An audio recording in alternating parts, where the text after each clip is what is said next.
Bom dia, pessoal do sétimo ano. Hoje nós vamos iniciar a nossa primeira aula de forma remota, porque vocês sabem que devido à pandemia que nós estamos vivendo, não podemos ter aula presenciais.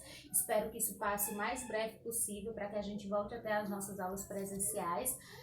Gostaria de dizer que estou com muita saudade de todos vocês, certo? E só reforçar que fiquem em casa, se for sair, só saia usando máscaras, tá certo? Nós vamos retomar do capítulo 5, do tema 5, onde a gente vai estudar o planeta em transformação.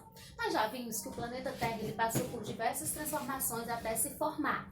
De acordo com aquele vídeo que eu mostrei para vocês, o interior do planeta ele é muito quente e por ser muito quente, ele faz com que o planeta esteja em constante movimento. O planeta Terra é formado por três partes principais. Nós temos aqui, ó, ele vai ter a crosta, que é essa aqui de fora, que seria a crosta. Aqui no interior eu vou ter o núcleo e essa parte aqui intermediária seria o manto, certo? Então, como o interior do planeta Terra é bastante quente, chegando a temperaturas de 5.000 graus Celsius, isso faz com que o planeta esteja sempre em movimento, certo? E aí, esse movimento do planeta Terra faz com que a crosta esteja se movendo constantemente. Na crosta, que é a parte mais externa, que é onde nós pisamos, que nós chamamos de solo, nós temos uma camada muito importante que é chamada de litosfera. A litosfera é uma camada de rochas. Então, nessa camada de rochas, nós vamos encontrar todas as rochas do planeta. Desde a rocha é a pedra, desde aquelas pedrinhas pequenininhas a pedras maiores, certo? Essa litosfera, ela também está em movimento.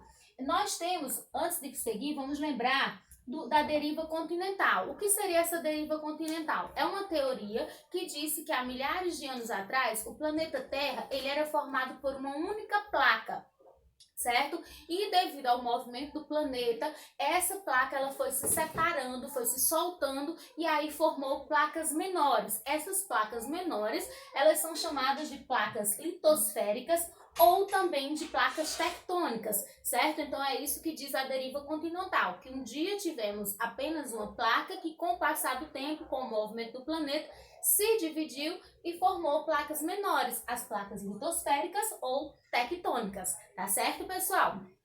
Essas placas, elas se movimentam, mesmo que a gente não perceba esse movimento, mas elas se movimentam e muitas vezes, dependendo do movimento, elas podem acarretar algumas coisas. Os movimentos podem ser de colisão, de afastamento e de deslizamento. O movimento de colisão é quando as placas elas passam uma por cima da outra. Imagine que essa mão aqui é uma placa, essa mão aqui é outra placa. Então essas placas na colisão elas fazem o seguinte, ó, uma passa e fica em cima da outra. Quando acontece isso, essas placas colidindo, uma ficando sobre a outra, vão formar as cordilheiras, os Alpes ou como as cordilheiras dos Andes, certo? E o afastamento. O afastamento acontece quando as duas placas, novamente são duas placas, lembrem, elas se afastam e aí elas deixam um espaço entre elas, certo? E o deslizamento é quando essas placas apenas deslizam uma sobre a outra. Não se afastam, nenhuma passa sobre a outra, apenas deslizam uma pela outra, certo? Esses movimentos de colisão, de afastamento e de deslizamento, eles vão ter consequências, que vão ser os terremotos, as tsunamis e os vulcões. Os terremotos acontecem quando as placas na colisão vai formar as cordilheiras, como eu havia dito, certo? Já quando elas deslizam, podem formar os terremotos.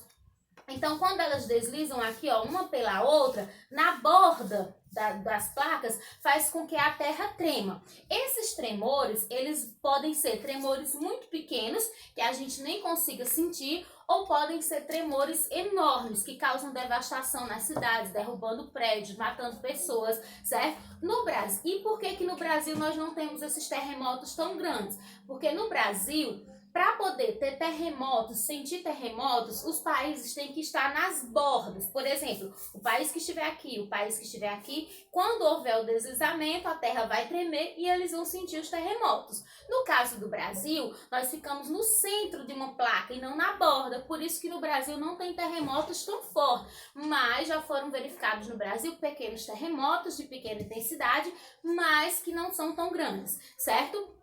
A escala que mede esses terremotos se chama de escala Richter, certo?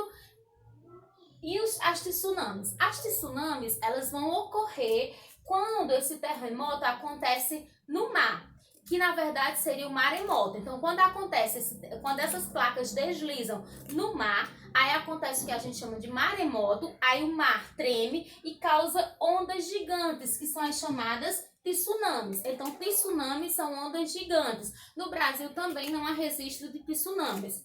Os vulcões, eles acontecem quando essas placas se afastam e o material que fica entre elas, que material é esse?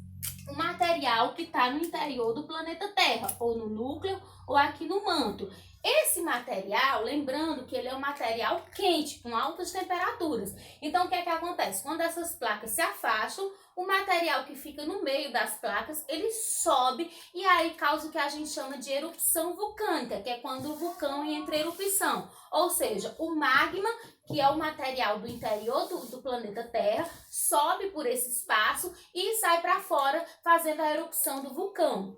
No interior do planeta Terra, esse material chama-se magma, mas quando ele sai para fora, ele recebe o nome de lava. Após quando sai para fora, ele escorre, é um material muito quente, temperaturas muito quentes, que pode levar as pessoas à morte se entrarem em contato com essa lava.